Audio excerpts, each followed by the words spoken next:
ጠላትነቱ እኮ ለኛ ነው ኢሳያስ ለመለስ ዜናዊ እኮ ወንድሙ ነው የኛን ወንድሞች ካስገደለ በኋላ ወንድሞቻችን የተሰውበትን መሬት መልሶ ለሻዕቢያ ፈርሞ ሰጠው ከሞላ ጎደል ባለፈው ጊዜ እንደተገለጸው የግመሎች ውሃ መጠጫ ቦታ ነው ኤርትራ እንድትገነጠል አስፈላጊውን ቅድመ ሁኔታ ሁሉ አሟልተናል ስለዚህ ዕውቅናውን እኛ ሰጥተናታል እናንተም አጽድቁላት ብሎ ለአውሮፓ ህብረትና ለአሜሪካ እኮ ደብዳቤ የጻፈ ሰው መለስ ዜናዊ በህወሓት የሚመራው አዲሱ መንግስት አዲስ አበባን በተቆጣጠረ በጥቂት ጊዜ ውስጥ የጣና በለስ ፕሮጀክትን በሚያስገርም እንግዳ በሆነ ሁኔታ ማፈራረስ ጀመረ አሁን ይሄ ኢትዮጵያዊ መንግስት ነው ብሎ የሚከራከረኝ ሰው አለ ወይ የሻዕቢያ ጉዳይ አስፈጻሚ የግብጽ ጉዳይ አስፈጻሚ ሆኖ ኢትዮጵያ ላይ የተቀመጠ ቀኝ ገዢ እንጂ ህወሓት የኢትዮጵያ አካል አልነበረም ኢትዮጵያ የማይናወጥ ብሔራዊ ጥቅም አላት ዓለም ዛሬ ይስማ የቀይ ባህር አክሰስ ሰላማዊ በሆነ መንገድ ኢትዮጵያ ያስፈልጋል ጀርባውን ገልብጦ ነው ያለው በዛ በኩል ምንም ሊሆን አይችልም ሲሰራ ራሱ ከአፋር ጀምሮ ወደዚህ ያለው ህዝብ እንዲጠቀም ጀምሮ የተሰራ ነው አሁን እኛ ባንጠቀም እንዲሁ ይበሰብሳል እንጂ ምቀኛ ምንለውም ለዚህ ነው እንዲሁ ይበሰብሳል እንጂ ምንም ሊሆን አይችልም ያን ንብረታችንን ኦኬ የናንተ ይሁንና በጋራ እንጠቀምበት ይሄ ጥያቄ ሌባ ለሆነ ሰው ሲጠይቀው ያስደነግጣል ምክንያቱም ዘርፎ እንደወሰደ ያውቃል Assab was a free port. Massawa was a free port to Ethiopia. This was declared early 1991. እኛ ቅጥረኞች አይደለንም ለሆነ ግሩፕ ተቀጥረን በስሙ ተገዝተን የሆነ ግሩፕ አጀንዳ ምናራግብ ቅጥረኞች ሳንሆን አርበኞች ነን ኢትዮጵያ መገንባት ታሊባን በለው አይኤስ በለው አልቃይዳ በለው የፈለከውን ቦኮ ሐራም በለው እንደ ህወሓት አይነት የጠላትን አጀንዳ የሚያስፈጽም ባንዳ አንድ ሀገር ላይ ሊፈጠር አይችልም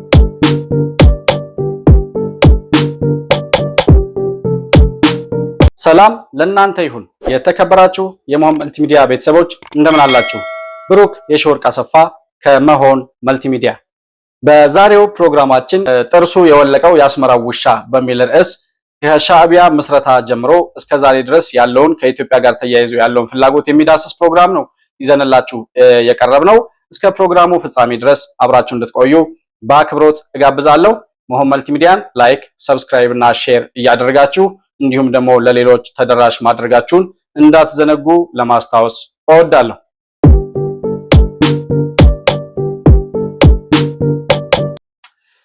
እንግዲህ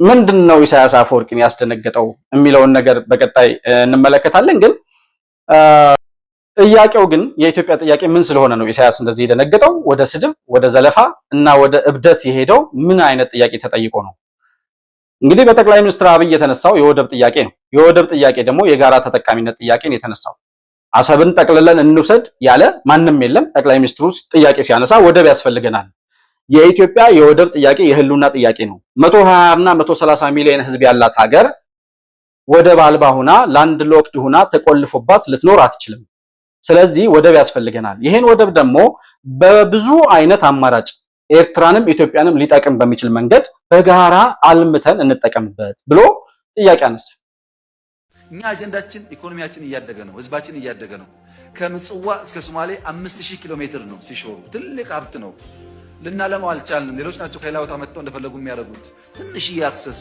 ጋራንቲ ስጡ እኛ ከፈረስን ሁላችሁ ተጣፋላችሁ ትልቅ ስለሆነ ጥያቄያችን ይሄ ነው ጥንቃቄ የሚያስፈልገው ግን ከእንግዲህ በኋላ ኢትዮጵያን ኤክስትራክት እያደረጉ ኢትዮጵያን በእንትን ሰፈር ያባሉ መኖር አይቻልም ለዛ አይቻልም ኢትዮጵያን አክብሮ የኢትዮጵያን ጉርብትና ወዶ ከኢትዮጵያ የሚደረግ ጥቅም ማንኛውም ነገር ካለ በደስታ ችግር የለም በምዝበራ ግን መሆን የለበትም ከዚህ ውጪ ከምዕራቡም ከምስራቁም ተባብረን ሀገር መገንባት ነው የምንፈልገው እኛ ቅጥረኞች አይደለንም ለሆነ ግሩፕ ተቀጥረን በስሙ ተገዝተን የሆነ ግሩፕ አጀንዳ ምናራግብ ቅጥረኞች ሳንሆን አርበኞች ነን ኢትዮጵያ መገንባት እንፈልጋለን ይሄን አምኖ ያከበረ ማንንም ሀገር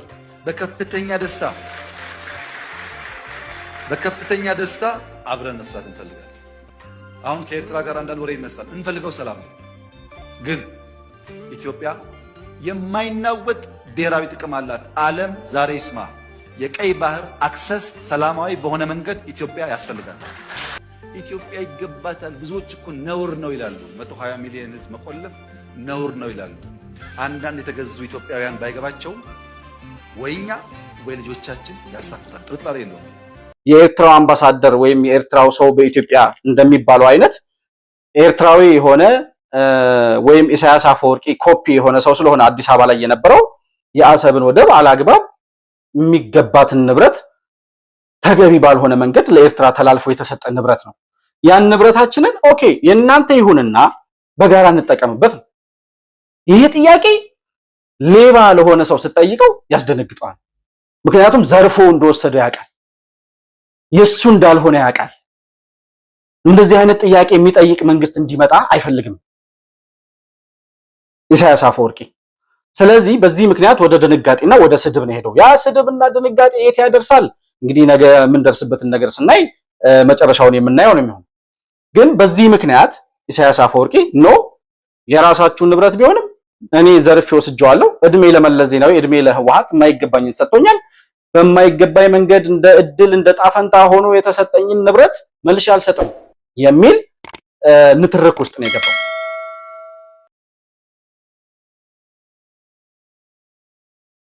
እኛ የአሰብ ወደብን ኢትዮጵያ ብትጠቀም ኢሳያስ አፈወርቂ የሚጎዳው ነገር ምንድነው? ወይም ኤርትራ የምታጣው ነገር የምትጎዳው ነገር ምንድነው የሚለውን ነገር ስንመለከት እንደውም የአሰብ ወደብን ኢትዮጵያ በመጠቀሟ ኤርትራ የምታተርፈው ነገር ይበዛል። ምክንያቱም የአሰብ ወደብን ኢትዮጵያ ካልተጠቀመችበት ማንም አይጠቀምበትም። አሰብ የሚባለው ወደብ ራሱ ሲሰራ ዲዛይንድ ሲሆን the way it has to only serve Ethiopia ወይም ደግሞ አፋርን ጀምሮ ወደዚህ ያለውን አገር ወይም ደግሞ አቅጣጫ ብቻ ሰርቭ እንዲያደርግ ተብሎ ስለተሰራ በዛ በኩል ግመልም አይደርስበትም። አንዳንዶች አሁን የግመል ውሃ መጠጫ ይባላል እንጂ በጀርባው በኩል አሰብ ወደብ በጀርባው በኩል ግመልም አያገኘው። ምንም ሊሆን አይችልም። እንዲሁ መበስበስ ካልሆነ በስተቀር ምንም ሊሆን አይችልም። ይሄንንም ያዙ። ይሄ ራሱ ባለም አቀፍ አንድ መከራከራችን ነው። ጀርባውን ገልብጦ ነው ያለው። በዛ በኩል ምንም ሊሆን አይችልም። ሲሰራ ራሱ ከአፋር ጀምሮ ወደዚህ ያለው ህዝብ እንዲጠቀም ጀምሮ የተሰራ ነው። አሁን እኛ ባንጠቀም እንዲሁ ይበሰብሳል እንጂ ምቀኛ የምንለውም ለዚህ ነው። እንዲሁ ይበሰብሳል እንጂ ምንም ሊሆን አይችልም። ስለዚህ አንዱ መከራከራችን ይሄ ነው የምለው። ለዛ ነው መለስ ዜናዊ የሚባለው አሪዮስ የሆነ ሰውዬ ለኢሳያስ አፈወርቂ ያንን ወደብ በገጸ በረከት መልክ ሲያበረክትለት ወደብ የለንም ብሎ ወደብ ከሌለን እንጠፋለን እንሞታለን ብሎ ማውራት የ21ኛው ክፍለ ዘመን የሚመጥን አስተሳሰብ አይደለም። የአሰብ ወደብ ግመል መጠጫ ነው፣ ምንም የሚጠቅመን ነገር የለም ማለት ስለሌለን እናልቃለን የሚባል ነገር ትርጉም የለውም። የ21ኛ ክፍለ ዘመን አስተሳሰብ አይደለም። የወደብ አገልግሎት እንደ ነዳጅ፣ እንደ ባንክ አገልግሎት፣ እንደ መኪና በገበያ የሚሸጥና የሚገዛ አገልግሎትና ሸቀጥ ነው። ተራራና ወንዝ መቁጠር አይደለም። ባህር የሚገባበት መሬት አለን የለንም አይደለም። አሰብ ወደብ ከሞላ ጎደል ባለፈው ጊዜ እንደተገለጸው የግመሎች ውሃ መጠጫ ቦታ ነው። እንዲህ አይነት አሳፋሪ ንግግር ነበር የሚናገረው መለስ ዜናዊ። 120 በዛን ጊዜ በመለስ ዜናዊ ዘመን ስንት 100 ሚሊዮን 110 ሚሊዮን እንሆናለን እስከ 2003 አይደል መለስ የሞተው። የዛን ጊዜ 120 ሚሊዮን ህዝብ አለ። 120 ሚሊዮን ህዝብ የያዘ ሀገር ወደብ አያስፈልገውም ብሎ ለኢሳያስ አፈወርቂ አስረክቦ ጭራሽ ወደብ አልባ መሆናችንን ሴሌብሬት እንድናደርግ ወደብ ምንም እንደማይጠቅም ሊነግረን የፈለገ ባንዳ ስትሆን እንደዚህ ነው የምትሆነው። አይ የሀገርህን ንብረት አሳልፈህ ለሰው ትሰጥና ጭራሽ ደግሞ ጥያቄ እንዳይነሳብህ ምንም እኮ አያደርግም፣ ግመል መጠጫ ነው የሚሆነው ትላለህ። ኢትዮጵያ ግን በጣም ብዙ ቢሊዮን ዶላር ለጅቡቲ ወደብ ትከፍላለች ዛሬ የራሷን ንብረት አሳልፋ ሰጥታ ማለት ነው። እና ያንን ወደብ ኢትዮጵያ ካልተጠቀመችበት ማንም እንደማይጠቀምበት ያውቃል ኢሳያስ አፈወርቂ። Assab was a free port. Massawa was a free port to Ethiopia. This was declared early 1991. We believe this port should be free not only for Ethiopia, for everybody else who wants to use them. That's our policy. Any sensible person who believes that there is a country landlocked and one has gotten access to the sea, why should the complementarity of the interests of both countries demand or dictate the free use of these ports? And with globalization taking everyone else by surprise, I don't see why the issue of ports should become a problem. ነገር ግን በነመለስ ዜናዊ እሳቤ ቅኝ ገዢዎች ሆነው ኢትዮጵያ ላይ መጡ እንጂ ኢትዮጵያ ትግራይን ቅኝ ገዝታለች የሚል ትርክት ነው እነ መለስ ዜናዊ ለትግል ያስወጣን የሚሉት ብሶት የወለደን የሚሉት ማለት።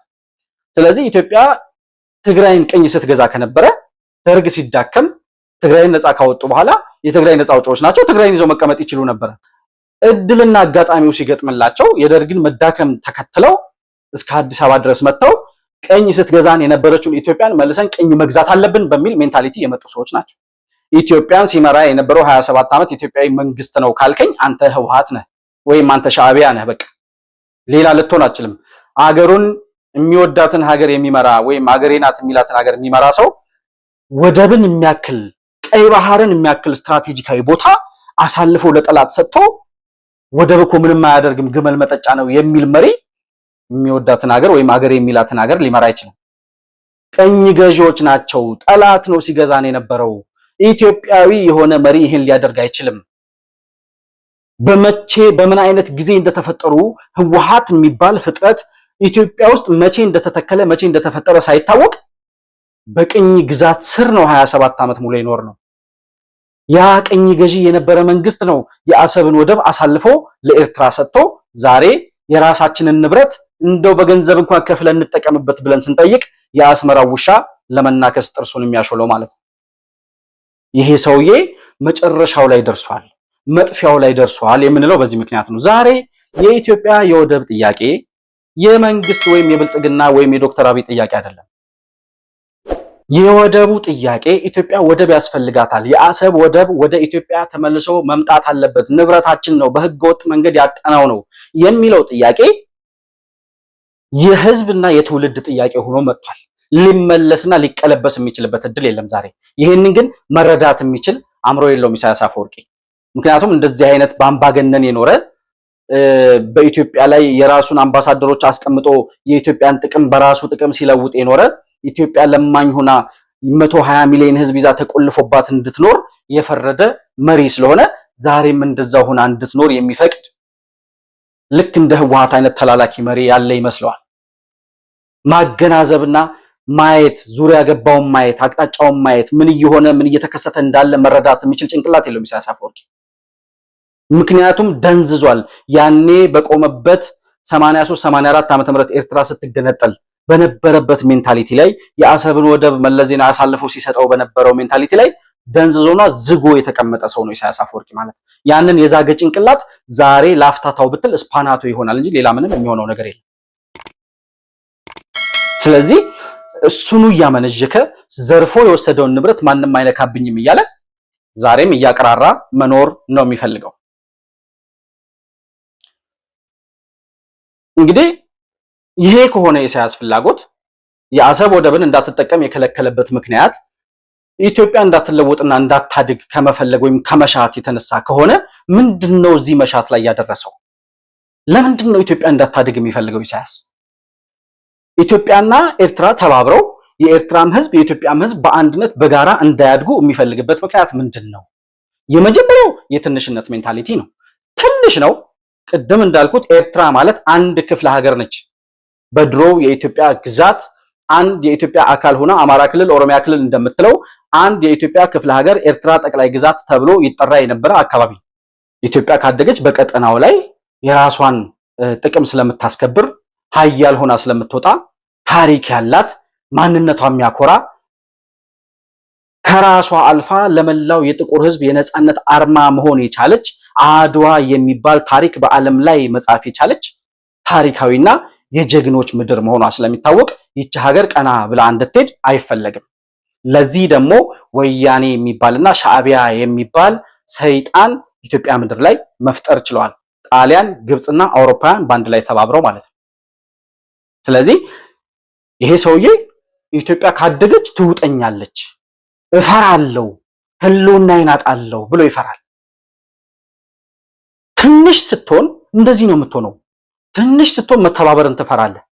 ዘርፈህ የወሰድከውን ንብረት እንኳን ተውሽ አትመልሰው፣ ከፍለን እንኳን እንጠቀምበት፣ አንተም የሆነ ጥቅም ውሰድ፣ እኛም ደግሞ በምላሹ ሰጥቶ በመቀበል እንጠቀም ስትለው ልውሰድብህ ያልከው ነው ይመስለው። ቀና ብለህ እንድትሄድ አይፈቅድልህም። ድንገት ሳያስበው እጁ ላይ የገባውን ጥቅም መልሶ በትብብር መንፈስ መስጠት አይፈልግም። ትንሽ የሆነ ሰው እኩልነት ስትለው የበላይ ይሆንክበት ይመስለዋል። በእኩልነት እንጠቀም ስትለው ኤርትራ ትጎዳና ኢትዮጵያ ትጠቀም ያልከው ነው ይመስለው። ልክ ህወሓት የሚባለው ባንዳ ልክ ብልጽግና የሚባለው ፓርቲ ሲፈጠር ሁሉም ብሔሮች ሁሉም የኢትዮጵያ ህዝብ በእኩልነት የሚካተቱበት ሁሉም የኢትዮጵያ ህዝብ በእኩልነት የሚወከልበት ብልጽግና የሚባል ፓርቲ መመስረት አለበት። አንዱን አጋር አንዱን አባል እያደረገች የምትቀጥል ኢትዮጵያ መኖር የለባትም ተብሎ ብልጽግና የሚባለው ፓርቲ ሲመሰረትና አጋር የነበሩ ኢትዮጵያውያን ብሔሮች በሙሉ ወደ አንድነት መጥተው አንድ የሆነ ፓርቲ በእኩልነት ላይ የቆሙበትን ፓርቲ ብልጽግና የሚባል ፓርቲ ሲመሰረቱ ህወሓት አፈንግጦ አልገባም ብሎ ነው የቀረው። ለምን? እኩልነት ስትላቸው እንደዚህ አይነት ትንሽ ሜንታሊቲ ያላቸውን ሰዎች ትንሽ ነን ብለው የሚያስቡ ሰዎችን እኩልነቱን ስትላቸው የበላይ ልሆንብህ ያልከው ነው ይመስለው። የዚህን ያክል ኢትዮጵያን ለመጉዳት የሚሰራ የትንሽነት ማንነትና ሜንታሊቲ የተጠናወተው ትንሽ ሆኖ ተፈጥሮ ትንሽ ሆኖ እየኖረ ያለ ህዝቡን ቆልፎ በረሃብና በድህነት አለንጋ እየገረፈ የሚኖር ወጣቱን በሙሉ አሰድዶ ከሀገሩ አስወጥቶ ሀገሩን የሽማግሌ ሀገር አድርጎ እያኖረ ያለ ኢሳያስ የሚባል የአስመራ ውሻ ተቀምጦ ዛሬም የኢትዮጵያን ህዝብ በድህነትና በልመና እንዲኖር እየፈረደ ያለው ኢሳያስ የሚባለው ሰውዬ ግን ማን ነው? መሰረቱና አጀማመሩ ምንድነው? ባክግራውንዱ ምን ይመስላል የሚለውን ነገር በደንብ አጽንኦት ሰጥተን ስንመለከት ኢሳያስ አፈወርቂ ተማሪ ያለ ደሴ ከተማ ወይዘሮ ስህን ትምህርት ቤት ሃይ ስኩል እንደተማረ ታሪኩ ያስረዳል። ወይዘሮ ስህን ትምህርት ቤት እንግዲህ በጣም ብዙ አብዮተኛ ወጣቶች የተማሩበት እነ ዋለልይ መኮንን እነ ማርታ የሚባሉት በኢሃፓ ዘመን የነበሩ እንዲሁም ደግሞ ብርሃነ መስቀል ረዳን የመሳሰሉ የኢሃፓ መስራቾች የተማሩበት በጣም አብዮተኛ የሆኑ ነውጠኛ የሆኑ ተማሪዎች የተማሩበት ታሪካዊ የሆነ ትምህርት ቤት ነው ደሴ የሚገኘው ወይዘሮ ስህን ትምህርት ቤት ማለት ነው። ኢሳያስ አፈወርቂም እዛ እንደተማረ የዛ ትምህርት ቤት ተማሪ እንደነበር ታሪኩ ያስረዳል። ከዛ በኋላ ከትምህርት ወጥቶ ማለት ትምህርቱን ጨርሶ ስራ በጀመረበት ጊዜ ወደ ሻዕቢያ ከመግባቱ በፊት ጀበሃ የሚባል ኤርትራ ነፃ አወጣለሁ የሚል የትጥቅ ትግል የሚያራምድ አካል ነበር፣ በግብጽ እርዳታ የተመሰረተ ማለት ነው። እና የዚህ ጀበሃ የሚባለው አካል መሪ ጀበሃ የሚባለው አካል ኤርትራ ምድር ላይ የጦርነት እንቅስቃሴ እያደረገ የትጥቅ ትግል እንቅስቃሴ እያደረገ በነበረበት ዘመን የጃንሆይ ዘመን ነበር፣ አፄ ኃይለ ሥላሴ በነበሩበት ጊዜ ማለት ነው። ኢሳያስ አፈወርቂ የአፄ ኃይለ ሥላሴ መንግስት ገንዘብ ከፋይ ሆኖ በዛውም መረጃም ሆኖ የጀበሃን መረጃ እንዲያመጣላቸው በማሰብ የገንዘብ ከፋይነት ስራ ሰጥተውት እየሄደ ገንዘብ ይከፍል ነበር። በደሞዝ ከፋይነት ካገለገለ በኋላ ከአፄ ኃይለ ሥላሴ መንግስት ጠፍቶ ወይም ከድቶ ሄዶ ጀበሃን እንደተቀላቀለ ታሪኩ ያስረዳል።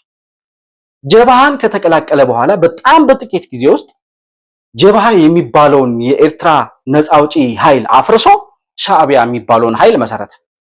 ከዛ በኋላ ወደ ሻዕቢያ ትግል ከገባ በኋላ ኤርትራ ኢትዮጵያ በቅኝ ግዛት የያዘቻት አካል እንጂ ወይም ኢትዮጵያ የኤርትራ ቅኝ ገዥ እንጂ ኤርትራ የኢትዮጵያ አካል ሆና አታውቅም የሚል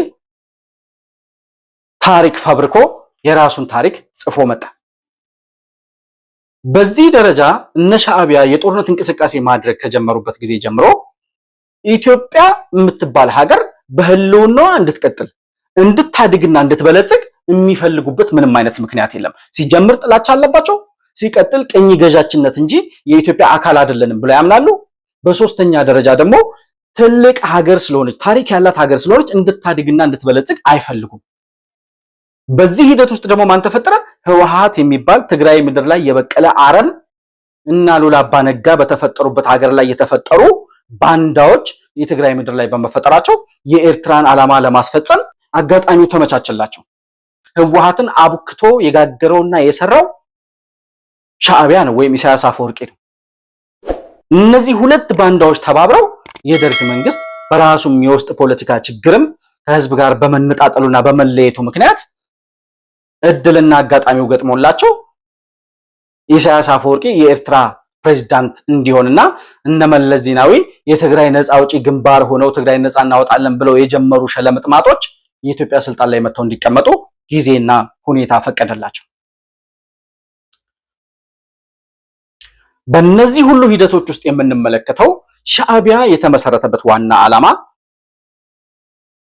ኢትዮጵያ የምትባለው ሀገር የባህር በር እንዳይኖራት፣ የባህር በር ማለት የህልውና መሰረት እንደሆነ ስለሚያውቁ አውሮፓውያንና አሜሪካ፣ ታሪክ ያላቸው ሀገሮች ደግሞ እንዲያድጉ ስለማይፈቅዱ ኢትዮጵያን በዛ ልክ ያኔ በጨለማው ዘመን አድዋ ላይ በለኮሰችው የነጻነት ችቦ ለአፍሪካ ብቻ ሳይሆን በዓለም ላይ ለሚኖር የጥቁር ህዝብ ሁሉ የነጻነት ቀንዲል የሆነች ለካ ነጭ የሆነ ሰው መሸነፍ ይችላል፣ ነጮች ለካ በጥቁሮች ይሸነፋሉ የሚለውን የእንችላለን ሜንታሊቲ በመላው ዓለም ጥቁር ህዝቦች ልቦና ውስጥ ያሰረጸች ታላቅ ሀገር እንደሆነች ስለሚታወቅ፣ ታሪክ፣ ባህል፣ እምነትና ትውፊት ያላት ትልቅ ሀገር እንደሆነች ስለሚታወቅ በምንም አይነት ምክንያት እንድታድግ ሰላም ሆና እንድትኖር አይፈለግም።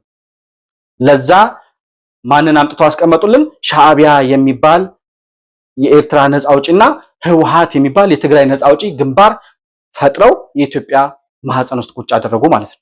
የሀገሩን ህልውና አሳልፎ የሚሰጥ እንደ ህወሓት አይነት ፓርቲ መፍጠር እኮ በጣም ከባድ ጉዳይ አስፈጻሚ አሜሪካውያን መጥተው ቅኝ ከሚገዙን በላይ የነሱን ጉዳይ የሚያስፈጽም ኢትዮጵያ እኮ የዚህን ያክል አትዳከምም። ጣሊያን ራሱ ቢገዛት የዚህን ያክል አትዳከምም። ህወሓት መጥቶ ኢትዮጵያ ላይ እንደፈጸመው ደባ አሜሪካም ሆነ አውሮፓም ሆነ ጣሊያንም ሆነ ግብጽ እንኳን ቅኝ ግዛት ቢገዙን የዚህን ያክል አንዳከምም። ጣሊያን እኮ 5 ዓመት ሲገዛ የተሰሩ መንገዶች፣ ዘመናዊ መንገዶች እስከዛሬ ድረስ አሉ፣ ፋብሪካዎች አሉ፣ ሆስፒታሎች አሉ። ወያኔ ግን መጥቶ ምንድነው ያደረገው? ገና እንደመጣ የሰራው ነገር ምንድነው? ምክንያቱም ሻዕቢያን ጠፍጥፈው የሰራው ግብጽ ነው። ህወሓትን ደግሞ ጠፍጥፎ የሰራው ሻዕቢያ ነው። ስለዚህ ዓላማቸው ምንድነው? የኢትዮጵያ ስልጣን ላይ እንድትቀመጥ እናደርጋለን። ስትቀመጥ ግን ኢትዮጵያን ታዳክማለህ፣ የኢትዮጵያን ጥቅም አሳልፈህ ለኛ ትሰጣለህ። ኢትዮጵያ የምትባለው ሀገር በዘርና በብሔር ተከፋፍላ እንድትኖር የጣሊያንን የከፋፍለህ ግዛት ስትራቴጂ ኢትዮጵያ ላይ ተፈጽማለህ ተብሎ ነጥቦች ተሰጥተውት ነው የመጣው። እቅድና ዓላማ ተጽፎለት ተሰጥቶት ነው ህወሓት ወደ ኢትዮጵያ ስልጣን ሲመጣ የመጣው። ልክ እንደመጣ ኤርትራ እንድትገነጠል በ10 ጣቱ ፈርሞ የኤርትራ መገንጠል ያጸደቀው እኮ የወያኔ መንግስት ነው። በየትም ዓለም ላይ ታይቶ የማይታወቅ የራሱ አገር በቃ ትገንጠል ብሎ ፈቅዶ አንድ ሀገር ለመገንጠል ለምሳሌ አሁን ሶማሌላንድ አሁን የሀገርነት ዕውቅና ለማግኘት 33 ዓመት 34 ዓመት ፈጅቶባታል። ነገር ግን አንድ በመንግስትነት በሀገርነት የሚታወቅ ሀገር እንደ ኢትዮጵያ ወይም እንደ አሜሪካ ወይም የሆነ ሀገር የሀገርነት ዕውቅና ስላልሰጣት እስከዛሬ ድረስ በሀገርነት አትታወቅም። መለስ ዜናዊ እኮ የራሱን ሀገር እንዲገነጠል ፈቅዶ ትገንጠል፣ እኔ ዕውቅና ሰጥቻታለሁ፣ ኤርትራ እንድትገነጠል አስፈላጊውን ቅድመ ሁኔታ ሁሉ አሟልተናል፣ ስለዚህ ዕውቅናውን እኛ ሰጥተናታል፣ እናንተም አጽድቁላት ብሎ ለአውሮፓ ህብረትና ለአሜሪካ እኮ ደብዳቤ የጻፈ ሰው መለስ ዜናዊ የራሱን ሀገር ትገንጠል በቃ ብሎ የፈረደ ባንዳ ስትሆን እንደዚህ ነው የምትሆነው። አየህ አንቀጽ 39 የኢትዮጵያ ኮንስቲቲዩሽን ላይ ለምንድን ነው የተቀመጠው ካልከኝ ህወሓት የሚባለው መንግስት የኢትዮጵያ ቅኝ ገዥ እንጂ የኢትዮጵያ መሪ ስላልነበረ፣ ቅኝ ስትገዛ ደግሞ ማዳከም፣ ማፈራረስ፣ ታሪክህን ማጥፋት፣ እምነትህን ማጥፋት፣ ቋንቋህን ማጥፋት እንጂ በህልውናህና በማንነትህ እንድትጸና የሚፈልግ መንግስት ስለማይሆን ያ ቅኝ ገዥ መንግስት እያፈራረሰህ ነው የሚኖረው። ህወሓት 27 ዓመት ሙሉ ኢትዮጵያን ለማፍረስ ያላሴረውና ያልሰራው ነገር የለም። ኤርትራን ትገንጠል ብሎ ካጸደቀ በኋላ ኤርትራ የሀገርነት ዕውቅና አግኝታ ራሷን ችላ አገር ከተባለች በኋላ ድጋሚ የአሰብን ወደብ ፈርሞ ለኤርትራ ሰጠ። የቀይ ባህርን የሚያክል ትልቅ ባህር እና ሉላ አባ ነጋ ፈረሴ ቀይ ባህርን ሳይጠጣ አይመለስም ብለው የሚምሉበትን ቀይ ባህርን የመሰለ ስትራቴጂካዊ ቦታ፣ ባቤል መንደብን የመሰለ ስትራቴጂካዊ ቦታ አሳልፎ ለሻዕቢያ ሰጥቶ ወደብ ምንም አያደርግልንም ማለት መለስ ዜናዊ። ባንዳ ጠላት ካልሆንክ በስተቀር የግብጽ አምባሳደር ካልሆነ በስተቀር መለስ ዜናዊ ወይም የግብጽ ጉዳይ አስፈጻሚ ካልሆነ በስተቀር ኢትዮጵያዊ የሆነ መሪ ይሄን ሊያደርግ ይችላል ወይ? የትኛው ዓለም ላይ የተቀመጠ ጠላት ነው ሀገሩን በዚህ ደረጃ እንድትፈርስ ወደብ አልባ ሆና እንድትኖር የሚፈቅድ? አሁን ይሄንን በምን አይነት ጀስቲፊኬሽን አምነን ህወሓትን ይቅር እንድንለው እንደምንጠይቅ አይገባኝ። ህወሓት ተብሎ የተፈጠረ በምድር የተረገመ ይሁን። የኢትዮጵያን የነጻነትና የዲሞክራሲ ቀን ያራዘሙ ዛሬ በራሳችን ንብረት በራሳችን ሀብት ኢሳያስ አፈወርቂን እንድንለማመጥ የዳረገን መለስ ዜናዊ የሚባል የባንዳ ልጅ ነው። ስለዚህ እንደዚህ አይነት ጉዳይ አስፈጻሚ የጠላት ጉዳይ አስፈጻሚ አምጥተህ በቅኝ ገዥነት ኢትዮጵያ ስልጣን ላይ ስታስቀምጥ የግብጽ ዓላማ ተፈጽሟል፣ የኤርትራ ዓላማ ተፈጽሟል፣ የአውሮፓውያንና የአሜሪካ ዓላማ ተፈጽሟል። ኤርትራ ከኢትዮጵያ ተገንጥላ እንድትወጣ ተደርጓል። በራሱ በኢትዮጵያ መንግስት በኢትዮጵያ መሪ ተብሎ በተቀመጠው ከትግራይ በወጣው አረም ምክንያት ማለት ነው። ይሄም አልበቃውም። የደርግ መንግስቱ ኃይለ ማርያም 17 ዓመት ሙሉ በሰሜንም በምስራቅም በኩል በነበረበት ጦርነት በዛ ጦርነት መካከል ግን ልማት ያካሂድ ነበር። የልማት ስራዎች ይሰራ ነበር። የእርሻ ልማት፣ የመስኖ ልማቶችን ያስፋፋ ነበር። ኢንዱስትሪዎችን፣ የጦር መሳሪያ ፋብሪካ ሁሉ ይሰራ ነበር ደርግ። ከዛ ውስጥ የጣና በለስ ፕሮጀክት አንዱ ነበር። የጣና በለስ ፕሮጀክት በስፋቱና በግዝፈቱ እጅግ በጣም ትልቅ ከመሆኑ የተነሳ ከኢትዮጵያ አልፎ አፍሪካን ለመመገብ ይችላል የሚባል ፕሮጀክት ነበር።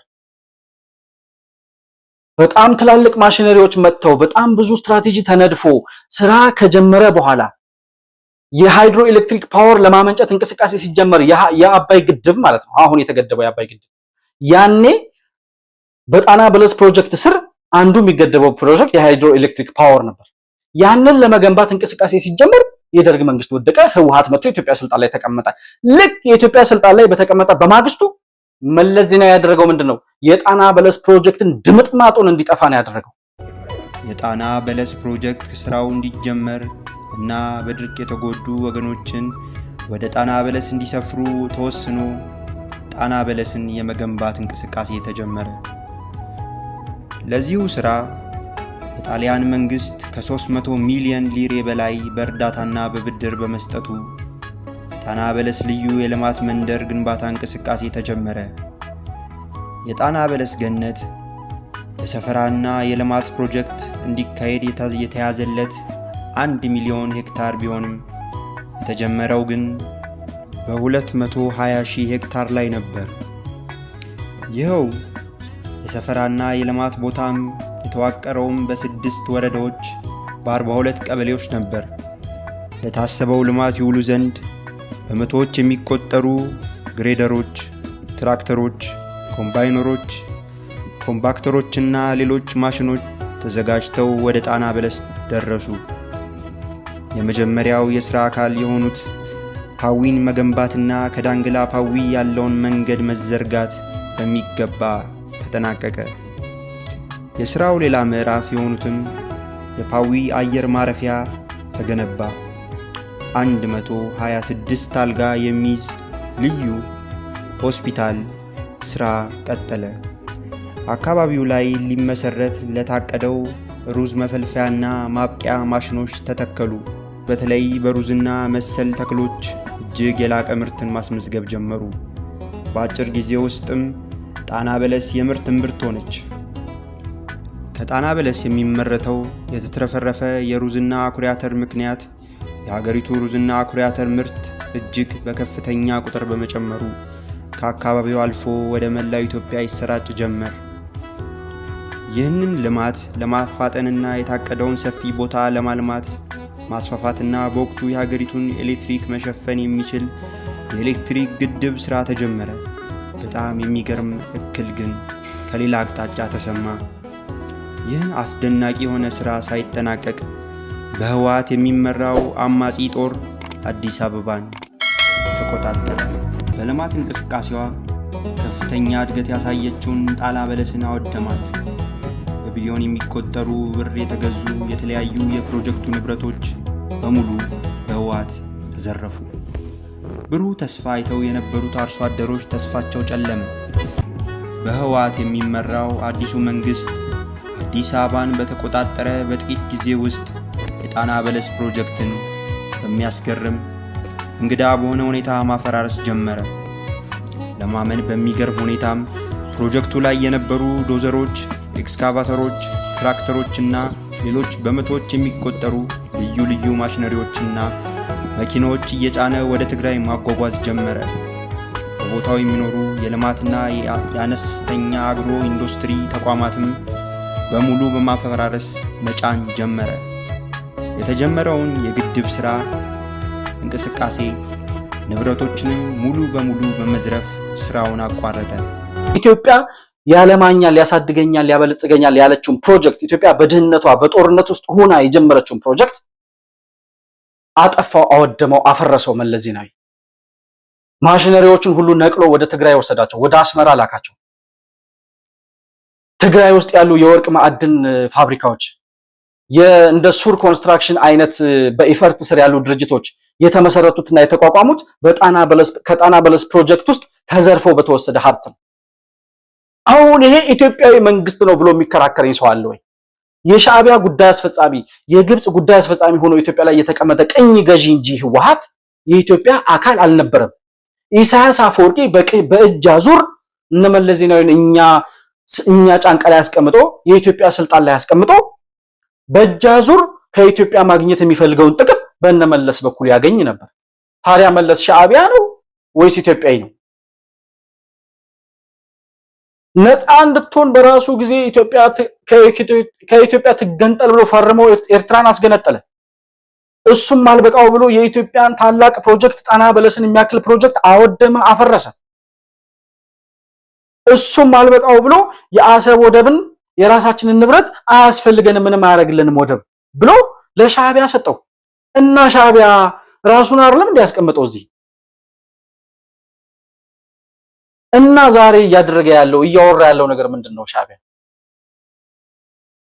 27 ዓመት ሙሉ ኢትዮጵያ ስልጣን ላይ ተቀምጦ የነበረው የኢሳያስ አፈወርቂ ጉዳይ አስፈጻሚ ወይም ኤጀንት ነው። እነሱም ኢትዮጵያን ዘርፈው ኢትዮጵያ ትግራይን ቅኝ ገዝታለች የሚል ትርክት ይዘው እንደመጡ ሁሉ የትግራይ ነፃ አውጪ ግንባር ሆነው የኢትዮጵያ ስልጣን ላይ ቁጭ ሲሉ አላማቸው ኢትዮጵያን መምራት አይደለም፣ ኢትዮጵያን መዝረፍ፣ ማዳከም፣ ማፍረስ፣ በዘርና በብሔር አከፋፍሎ ከዛ በኋላ ልክ ኢትዮጵያ የምትፈርስበት ደረጃ ላይ ሲደርስ ታላቋ ትግራይ የሚሏትን ትንሽ ሀገር መፍጠር ነበር አላማቸው። ዛሬም እያወሩ ያሉት እሱን ነው። በዚህ ሂደት ውስጥ ነው ህወሓትና ሻዕቢያ ተቀናጅተው ኢትዮጵያ እንድትዳከም ወደብ አልባ እንድትሆን ተፈርዶባት እንድትኖር የፈቀዱት ማለት ነው። የኢሳያስ አፈወርቂ ስኬት እንደ ስኬት ከተቆጠረለት ኢሳያስ አፈወርቂ ትልቅ የተሳካለት ነገር ህወሓትን የመሰለ ባንዳ የሱን ጉዳይ የሚያስፈጽም ኤጀንት በዛ ልክ ኢትዮጵያን የሚጠላ ቡድን መፍጠር መቻሉና የኢትዮጵያ ስልጣን ላይ እንዲቀመጥ ማድረጉ በራሱ ለኢሳያስ አፈወርቂ ስኬት ነው።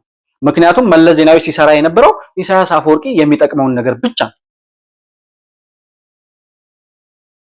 ከዚያ በኋላ እነ መለስ ዜናዊ መዝረፍ ሲያምራቸው ከኢሳያስ የበላይነት ቀንበር ከላያቸው ላይ እያወረዱ ሲመጡ ኢትዮጵያ የምታክልን ሀገር መምራት ሲጀምሩ ሳያስቡት ከኢሳያስ የእጅ አዙር ቅኝ ግዛት ወይም ደግሞ የእጅ አዙር የበላይነት እየተላቀቁ ሲመጡ ከኢሳያስ ጋር መጣላት ጀመሩ።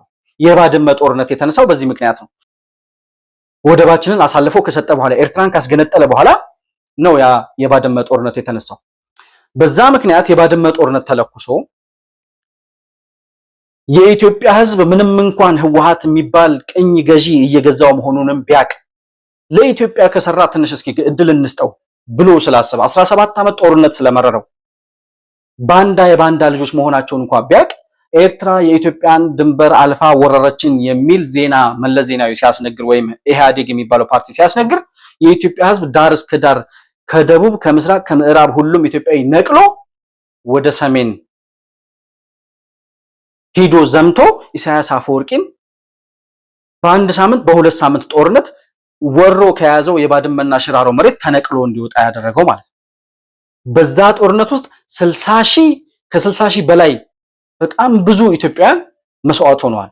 ያሁኑ ጠቅላይ ሚኒስትር ዶክተር አብይ ህያው ምስክር ናቸው ባድመ ላይ ስለተፈጸመው ግፍ። ከዚያ በኋላ ያንን የባድመ ጦርነት የኢትዮጵያ ወታደሩ እያሸነፈ እየመራ የኤርትራን ወታደሮች እያባረረ ምጽዋ እስከሚደርስ ድረስ ደርሶ ኤርትራ ገብቶ ኢሳያስ የሚባለውን ጠላት ከኤርትራ ምድር ላይ ነቅሎ ኢትዮጵያና ኤርትራን ማዋሃድ የሚችልበትን ህዝቡን ማገናኘት የሚችልበትን ታሪክ መፍጠር ሲችል ካልሆነም ደግሞ ኤርትራ ህዝብ በመረጠው መንግስት እንዲተዳደር ማድረግ ሲችል ኢሳያስ አፈወርቂ የሚባለው ወንድሙ ስለሆነ የመለስ ዜናዊ ወንድሙ እንዲጎዳበት እንዲሞትበት ከስልጣን እንዲወርድ ስለማይፈልግ የኢትዮጵያን ጦር ከምጽዋ ተመለስ አለ። 60 ኪሎ ሜትር አስመራ ሊገቡ ሲቀራቸው ተመለሱ አለ መለስ ዜናዊ። እያለቀሱ ከተመለሱ ወታደሮች መካከል አንዱ እኔ ነኝ ይላል የአሁኑ ጠቅላይ ሚኒስትር ዶክተር አብይ። 60 ሺህ እና ከዛ በላይ 70-80 ሺህ ወጣቶች ተሰውተው ባድመና ሽራሮ ነፃ ወጡ። ከዚያስ መለስ ዜናዊ ያን ሁሉ ወጣት ካስገደለ በኋላ ዘሄግ ላይ ስዊዘርላንድ ዘሄግ ላይ ሄዶ ተፈራርሞ ያን ሁሉ ወጣት ያለቀበትን የባድመ መሬት መልሶ ለሻዕቢያ ፈርሞ ሰጠው። ይሄን ነው ቅኝ ገዢ ነው የኤርትራ ጉዳይ አስፈጻሚ ነው የኢትዮጵያ ስልጣን ላይ የነበረው መንግስት እምላችሁ። ለዚህ ማንም ይሄን የሚያደርግ አይኖርም። የኢሳያስ አፈወርቂ ስኬት ህወሓት የሚባል ባንዳ ጠፍጥፎ ሰርቶ ለኢትዮጵያ ስልጣን እንዲበቃ ማድረጉ ነው ስኬቱ። ምክንያቱም የሱን ጉዳይ ነው ሲያስፈጽምለት የነበረው። ጦርነት ገጥሞ ተሸንፎ 60 ሺህ ኢትዮጵያን ከተሰዉ በኋላ የትኛው መንግስት ነው ሄዶ ፈርሞ የተዋጋበትና በጦርነት ያስመለሰው መሬት መልሶ ለጠላት የሚሰጥ? ጠላትነቱ እኮ ለኛ ነው። ኢሳያስ ለመለስ ዜናዊ እኮ ወንድሙ ነው። የኛን ወንድሞች ካስገደለ በኋላ ወንድሞቻችን የተሰውበትን መሬት መልሶ ለሻዕቢያ ፈርሞ ሰጠው። ያም አልበቃ ብሎት ስዩም መስፍን የሚባለው የባንዳ ልጅ ባድመና ሽራሮን ፈርሞ ለሻዕቢያ ከሰጠ በኋላ ለኢትዮጵያ ተወሰነልን፣ ለኢትዮጵያ ተፈረደላት ብሎ የኢትዮጵያ ህዝብ ያን የሰላማዊ ሰልፍ ወይም የድጋፍ ሰልፍ እንዲወጣ አድርጓል። ውሸት አይሰለቻቸውም። ህወሓት ስትሆን ከውሸት ከዘረኝነት ከጥላቻ ከዘረፋ አትወጣም። ህወሓት አቱን ፈጣሪ ህወሓት አያርግ። የተረገሙ ፍጥሮች ናቸው እነሱ። በዚህ ምድር ላይ ብዙ አሸባሪ ያለ ታሊባን በለው አይኤስ በለው አልቃይዳ በለው የፈለከውን ቦኮ ሐራም በለው እንደ ህወሓት አይነት የጠላትን አጀንዳ የሚያስፈጽም ባንዳ አንድ ሀገር ላይ ሊፈጠር አይችልም። የራሱን ሀገር ህልውናና ጥቅም አሳልፎ ለጠላት የሚሰጥ ባንዳ በአንድ ሀገር ላይ ፈልገህ ልታገኝ አትችልም። እንዲህ ነው ያደረገው ኢሳያስ አፈወርቂ። እንዲህ ነው ኢትዮጵያን የተጫወቱባት ህወሓትና ሻዕቢያ። ከዚያ በኋላ አሁን የለውጡ መንግስት መጥቶ የኢትዮጵያና የኤርትራ የሰላም አየር ነፍሶ ወደ እርቅ መንፈስ ተመለሱ፣ ኢትዮጵያና ኤርትራ በጋራ የሚለሙበትን ሁኔታ እንፈጥራለን፣ መደመር የኢትዮጵያ ህዝብና የኤርትራ ህዝብ አንድ ላይ ይደመራሉ፣ እኔና ኢሳያስ አፈወርቂ እንደመራለን፣ የምንካፈለው ደግሞ የአሰብን ወደብ ነው ብሎ ጠቅላይ ሚኒስትር አብይ እስከሚናገር ድረስ ህብረቱና ውህደቱ በጣም የሚያስቀና ወደ ሰላም የመጣንበት አየር መንፈስ ጀመረ። ከ6 ዓመት በፊት የነበረው የኢትዮጵያና የኤርትራ እርቅ ማለት ነው። ጠቅላይ ሚኒስትር አብይ የኖቤል የሰላም ሽልማት ተሸላሚ ሆኖ ሎሬት ለመሆን የበቁበት የእርቅ ሂደት ማለት ነው። በኢፌዴሪ ጠቅላይ ሚኒስትር ዶክተር አብይ አህመድ የተመራው የኢትዮጵያ ልዑካን ቡድን የጎበኘው የአሰብ ወደብ በቅርቡ ለኢትዮጵያ መርከቦች አገልግሎት ለመስጠት የሚያስችለውን ዝግጅት በማጠናቀቅ ላይ ይገኛል። ከወደቡ እስከ ኢትዮጵያ ድንበር ያለው የ71 ኪሎ ሜትር መንገድም አገልግሎት መስጠት ይችላል። እናም ጠቅላይ ሚኒስትር ዶክተር አብይ አህመድ ወደቡ ፈጥኖ ወደ ስራ እንዲገባ ሁለቱም ሀገራት እየሰሩ መሆኑን ገልጸዋል። ሰላም ብቻውን በቂ አይደለም። ሰላም የቀጥሎ የሚሰራ ስራ ቤዝ ነው እና ወደ ኢኮኖሚክ ኢንቴግሬሽን ካላሳደግ ነው ያው ደህንነት ካለ ተመልሶ ሊበላሽ ስለሚችል ወደ ኋላ እንዳይመለስ እንዴት አድርገን ወደፊት መሄድ እንደምንችል የተመካከርነው። አሰብን አይተናል። ስለዚህ ምጽዋንም አሰብንም ዛላምበሳንም በሁመራ በኩልም ሁሉም ተከፍቶ ህዝብና ህዝብ እየተገናኘ መነገድ፣ ሀብት መቀያየር፣ ሀሳብ መቀያየር፣ እንደ ድሮ ባህል መቀያየር እንዲችል የተነጋገርነውን ጉዳይ ለማስጀመር ነው። አዲስ ዓመት ሳይመጣ ቶሎ ወደ ስራ ለመግባት የዛ ሀሳብ አካል ነው የጉብኝት። በስፍራው የተገኙ ከፍተኛ የስራ ኃላፊዎችም ወደቡን ፈጥኖ ወደ ስራ ለማስገባት እየተደረገ ያለው ርብርብ የሁለቱንም ሀገራት የመልማት ፍላጎት ያሳያል ብለዋል። ከዚያ በኋላ ያንን የእርቅ ሂደት ያኮላሸው ነገር ምንድን ነው? ምን ተፈጠረ? ያኔ ጠቅላይ ሚኒስትር አብይ እንደመጣ የኢሳያስ አፈወርቂ መንግስት የዶክተር አብይን ጥሪ ተቀብሎ ህወሓት ፈርሞ የሰጣችውን መሬት እንሰጣለን፣ በኢትዮጵያና በኤርትራ መካከል ያለው ጦርነትም ሰላምም የሌለበት ሁኔታ ለአንዴና ለመጨረሻ ጊዜ መቅረት አለበት፣ የባድመን አካባቢ ማለት ነው። ዘሄግ ላይ ሂዶ መለስ ዜናዊ ፈርሞ ለኤርትራ የሰጠውን ቦታ አልሰጥም ብሎ ጦርነትም ሰላምም የሌለበት ሁኔታ ነበር ለ20 ዓመት በኢትዮጵያና በኤርትራ መካከል የነበረው። ከዚያ በኋላ ያንን ሲል ኦኬ ይሄን የተወሰነልን ቦታ ካመጣችሁ ከዚያስ መለስ ማነው ዶክተር አብይ ከህወሓት ውስጥ ይወጣ ከኢህአዴግ ውስጥ ይወጣ ስለነበር ከህወሓት ጋር በነበረው ተቃርኖ ህወሓትን አብሬ በጋራ አጠፋለሁ የሚል ፍላጎት ነበረው ኢሳያስ አፈወርቂ። ከዚያ በኋላ የህወሓት መንግስት የህወሓት የሚባለው ፓርቲ መሪዎች የጠቅላይ ሚኒስትር አብይ መንግስት መምጣቱን ተከትሎ በድንጋጤና በፍርሃት ባንኩንም ታንኩንም ለዶክተር አብይ አስረክበው መቀሌ ሄደው ከገቡ በኋላ የጦርነትን ነጋሪት መጎሰም ሲጀምሩ ኢትዮጵያና ኤርትራ አንድ ላይ ነበሩ።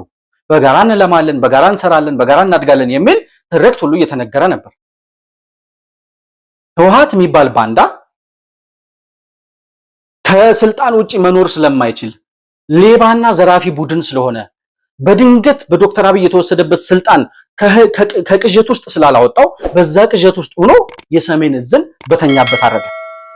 ታው እየተባለ ህገወጥ ምርጫ ታርግ እየተባለ ብልጽግና የሚባለው ፓርቲ ተመስርቷል፣ አንድ ላይ እንኑንና በጋራ በእኩልነት የምንኖርባትን አገር እንፍጠር ሲባል ለህወሓት አይነት ትንሽ ለሆነ ትንሽነት ለሚሰማው ቡድን እኩልነት ማለት የበታችነት ስለሚመስለው በእኩልነት መኖር አልፈልግም፣ ዛሬም የኢትዮጵያ ስልጣን ላይ ተቀምጬ የዘረኝነትና የጥላቻ ኔትወርኪን መዘርጋት ነው የምፈልገው፣ ኢትዮጵያ መበታተን ነው የምፈልገው በሚል ፍላጎት ኢትዮጵያ ላይ ጦርነት አወጀ። የሰሜን እዝን በተኛበት አረደው። ያኔ ትግራይን ይጠብቅ የነበረው የኢትዮጵያን ዳር ድንበር ይጠብቅ የነበረው ሰሜን እዝ ላይ የነበረው የኢትዮጵያ ጦር ነው። የኢትዮጵያን ጦር ትግራይንና የትግራይን ህዝብ ከጠላት ይጠብቅ የነበረውን ጦር ራሱ ህወሓት በተኛበት መታው። ከዚያስ ኢሳያስ አፈወርቂ ከኢትዮጵያ መንግስት ጋር አብሮ ሆኖ ህወሓትን አጠቃ። አሁን ዛሬ በተፈጠረው ችግር ምክንያት ትላንትና እኮ ከኢሳያስ አፈወርቂ ጋር ተባብሮ ትግራይን ጎድቷል ወይም ህወሓትን አብሮ ወግቷል የሚል ትርክት የሚያነሱ ሰዎች አሉ። አንድ ምሳሌ ብቻ ነው መጥቀስ እንፈልገው እዚህ ጋር። አንተ ዘበኛ ሊኖርህ ይችላል፣ የግቢህ ዘበኛ ወይም የግቢህ ጠባቂ ሊኖርህ ይችላል፣ ከጠላት ከሌባ እና ከዘራፊ የሚጠብቅህ።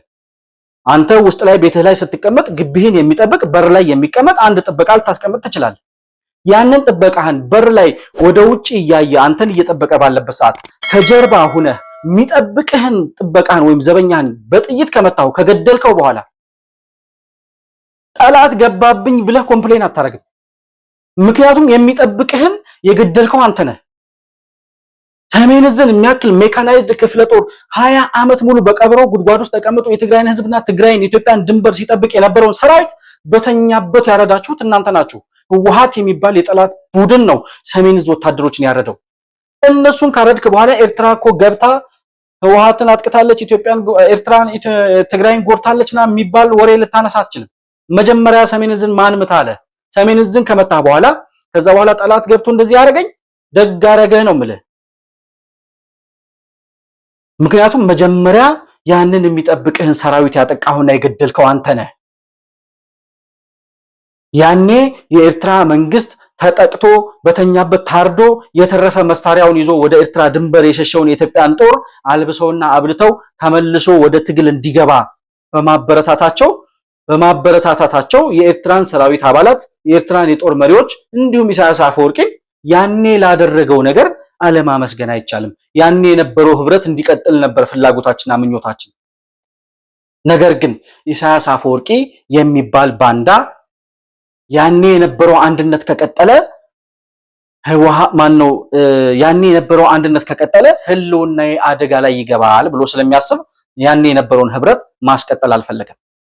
በዛ ሂደት ውስጥ ሻዕቢያ ህወሓትን የማጥፋት ለአንድና ለመጨረሻ ጊዜ ህወሓት መጥፋት አለበት ብሎ ያምን ነበር የኢሳያስ መንግስት። ከዚያስ የኢትዮጵያ መንግስት ሁለተኛ ሶስተኛ ዙር ጦርነት ከህወሓት ጋር አድርጎ ህወሓትን ደጋግሞ መጥቶ ካሸነፈው በኋላ ወደ ፕሪቶሪያ ስምምነት እንዲሄድና የሰላም ስምምነት ተገዶ እንዲፈርም ካስገደደው በኋላ ህወሓት የሚባለውን ባንዳ ቡድን ኢሳያስ አፈወርቂ ከኢትዮጵያ መንግስት ጋር መጣላት ጀመረ። ለምን? የሆነው ሁሉ ተደርጎ የተወሰደው እርምጃ ተወስዶ የተከፈለው ዋጋ ተከፍሎ ህወሓት ከምድረገጽ እንዲጠፋ ይፈልግ ነበር ኢሳያስ አፈወርቂ። የኢትዮጵያ መንግስት ደግሞ ትግራይ የኢትዮጵያ አንድ አካል ነች፣ የትግራይ ህዝብ የኢትዮጵያ ህዝብ ነው፣ በህወሓት የተነሳ ህወሓትን አጠፋለሁ ብዬ የትግራይን ህዝብ መጉዳት አልፈልግም፣ ስለዚህ እነዚህ ባንዳዎች ምንም እንኳን ጠላት ቢሆኑም ወደ ሰላም ስምምነት መጥተው ቢያንስ የትግራይ ህዝብ ከዚህ በኋላ የጦርነት ድምጽ የጥይት ድምጽ የማይሰማበትን ሁኔታ መፍጠር እችላለሁ። የትግራይም ህዝብ እንደማንኛውም የአማራ ህዝብ፣ የኦሮሞ ህዝብ፣ የከምባታ ህዝብ እንደሌላው ህዝብ የኢትዮጵያ ህዝብ ነው፣ ይመለከተኛል የትግራይ ህዝብ ህልውና በሚል የኢትዮጵያ መንግስት በያዘው አቋም ከኤርትራ መንግስት ጋር ተጣላ። ኢሳያስ አፈወርቂ ህወሓትን ካላጠፋው ከኢትዮጵያ ጋር አብሬ አልሰራም ማለት ከዛ በኋላ የፕሪቶሪያው ስምምነት ተፈርሞ ህወሓት ዛሬ ለደረሰበት ደረጃ ደርሷል። ህወሓት አሁን ያለበትን ሁኔታ በሌላ ቪዲዮ መጣበታለሁ ብያለሁ። ከዚያ በኋላ ኢሳያስ አፈወርቂ በዚህ የተነሳ ከኢትዮጵያ መንግስት ጋር ከተጣላ በኋላ የመጀመሪያው ተርኒንግ ፖይንት ለመጣላታቸው የፕሪቶሪያ ስምምነት ነው። ምናልባትም አሁን የመጣው የለውጥ መንግስት በሁለት እግሩ ያልቆመ ከዚያም በኋላ ኢትዮጵያን በሚችለው መንገድ ሁሉ እንደምፈልገው አድርጌ ገዛታለሁ የሚል ልክ ህወሓት ተላላኪ ሆኖ የራሱን ጉዳይ ሲያስፈጽምለት እንደነበረ ሁሉ አሁንም ያለው በዶክተር አብይ የሚመራው የለውጥ መንግስት የሻዕቢያን ፍላጎት ያስፈጽማል የሚል ፍላጎትና አጀንዳ ነበረው ኢሳያስ አፈወርቂ። ዶክተር አብይ እንደዛ አይነት መሪ ሳይሆን ሲቀር የኢትዮጵያን ህልውና አስከብራለሁ የሚል መሪ ሲሆን ከኢሳያስ አፈወርቂ ጋር መጣላት ጀመረ። ከዛ ሲቀጥል ምን አመጣ ዶክተር አብይ? የወደብ ጥያቄ ይዞበት መጣ። ያቺን የወደብ ጥያቄ ዛሬ ይዞ ሲመጣ ዶክተር አብይ ኢሳያስ አፈወርቂ ለአንዴና ለመጨረሻ ጊዜ ከህልሙ ባነነ፣ ከቅዠቱ ባነነ። ያንን የኢትዮጵያ ንብረት የሆነውን አላግባብ ያጣችውን ወደብ አስመልሳለሁ የሚል መንግስት ሲመጣ ኢሳያስ አፈወርቂ በግልጽ የኢትዮጵያ ጠላት ሆኖ ቆመ። ይሄ ሁለቱ ምክንያቶች የትግራይን ህወሓት የሚባለውን ትግራይ ላይ የበቀለውን አረም ራሱ ኮትኩቶ ያሳደገውን የራሱን ጉዳይ ሲያስፈጽምለት የነበረውን ህወሓት የሚባለውን አንጃ ካላጠፋው በስተቀር ኢትዮጵያ ጋር ሰላም ሊኖረኝ አይችልም። አንዱ ምክንያቱ ነው ለኢሳያስ አፈወርቂ። ሁለተኛው ምክንያቱ የወደብ ጥያቄ ልታነሱ አይገባም፣ በትብብር መስራት የሚባል ነገር የለም፣ የአሰብ ወደብ የኔ ነው ነው የኢሳያስ አፈወርቂ ጥያቄ። በእነዚህ ሁለት ምክንያቶች ነው ዛሬ ላለው የጦርነት ጉሰማ የደረሰው። እኛም እያልን ያለነው ኢሳያስ አፈወርቂ ይሄንን የወደብ ጥያቄ ስናነሳ የመጨረሻ የህልውናው ዕጣ ፈንታ መጨረሻ መቋጫ ላይ መድረሱን ማረጋገጫ ነው። የኢትዮጵያ የወደብ ጥያቄ ዛሬ የዶክተር አብይ ወይም የብልጽግና ጥያቄ አይደለም። የህልውናችን ጥያቄ የ120 የ130 ሚሊዮን ህዝብ ጥያቄ ነው። የአሰብ ወደብ ደግሞ አላግባብ ከኢትዮጵያ የተዘረፈ ነው። ያንን ወደብ ትመልሳለህ፣ በሰላም ትኖራለህ። አትመልስም፣ የመጨረሻ ዕጣ ፈንታ ይወሰናል። በዚህ አሁን በመትለኩሰው ጦርነት ህወሓትና ሻዕቢያ ዛሬ በደብረ ጽዮን የሚመራው ሻዕቢያ ማነው ህወሓት ከሻዕቢያ ጋር አንድ ላይ ሆኜ ጦርነት አውጃለሁ እያለ ነው። ዓላማቸው ምንድነው? እነዚህ ሰዎች ድሮም ሲጀመሩም ሲመሰረቱም ኢትዮጵያን ማፈራረስ፣ የኢትዮጵያን ህዝብ በዘር በቋንቋ በሃይማኖት ማከፋፈል፣ ከዚያስ በተዳከመች ኢትዮጵያ ላይ ትናንሾቹን የትግራይ ሪፐብሊክና የኤርትራን ሀገረ መንግስት መመስረት ነበር ዓላማቸው። ዛሬም እያደረጉ ያሉት ይሄንን ነው። ዕጣ ፈንታቸው ድጋሚ እንዲገናኙ አድርጓቸዋል። ያኔ ሲመሰረቱ ኢትዮጵያን እናፈርሳለን የራሳችንን ሀገራት እንመሰርታለን ብለው እንደጀመሩት ሁሉ ዛሬም 27 ዓመት የኢትዮጵያ ስልጣን ላይ የተቀመጠው ህወሓት 34 ዓመት የኤርትራ ህዝብ ጫንቃ ላይ የተቀመጠው ሻዕቢያ በጋራ ተባብረው ኢትዮጵያን ለማዳከም በሚሰሩበት በዚህ ሰዓት ነገሮችን ግራና ቀኝ ማየት የሚፈልግ ሰው ካለ ዛሬ ባለው ኢትዮጵያዊ መሪ፣ ዛሬ ባለው ኢትዮጵያዊ መንግስት የኢትዮጵያን ህልውናና ጥቅም አስከብራለሁ በሚል መንግስት የመጨረሻ ዕጣ ፈንታቸው ይወሰናል። ኢትዮጵያም ከህወሓት ነፃ ትወጣለች፣ ኤርትራም ከሻዕቢያ አገዛዝ ነፃ ትወጣለች። ለአንዴና ለመጨረሻ ጊዜ የሚሆነው ነገር ይሄ ነው። ሻዕቢያና ህወሓት አንድ ላይ ተመስርተው የኢትዮጵያን የባህር በር እንዳሳጧት፣ ኢትዮጵያን በዘርና በቋንቋ ከፋፍለው ሊያጠፏት እንደሞከሩ ሁሉ ዛሬ ተመልሰው አንድ ላይ ያቆራኛቸው መጥፊያቸው መድረሱን ማረጋገጫ ነው እና ዛሬ የሚነሳው ዛሬ እናስነሳዋለን እያሉ እየፎከሩበት ያሉት ሻዕቢያና ህወሓት እያደረጉ ያሉት ጦርነት ከተጀመረ የመጨረሻ ጦርነት ነው የሚሆነው። ጀምሩት እና ያለን የሚሆነው። ይሄንን ሳያደርግ ግን የኢትዮጵያ መንግስት አይመለስም። ያኔ ምጽዋ ደርሰው መለስ ዜናዊ ኢሳያስ እንዳትነኩ ተመለሱ እንዳለው ዛሬ ተመለሱ የሚል መሪ የለም። እነዚህን ሁለት ነገሮች አረጋግጦ የሚቋጭ ጦርነት ይሆናል። ጦርነቱ ተጀምሮ የሚሆነውን ነገር እናያለን።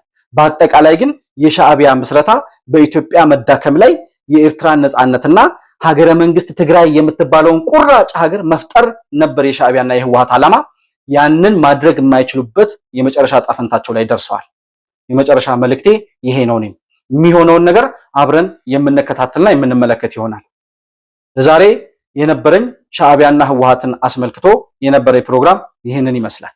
የተከበራችሁ የሞህ መልቲሚዲያ ቤተሰቦች ቻናላችንን ላይክ፣ ሰብስክራይብ እና ሼር ማድረጋችሁ እንዳትዘነጉ።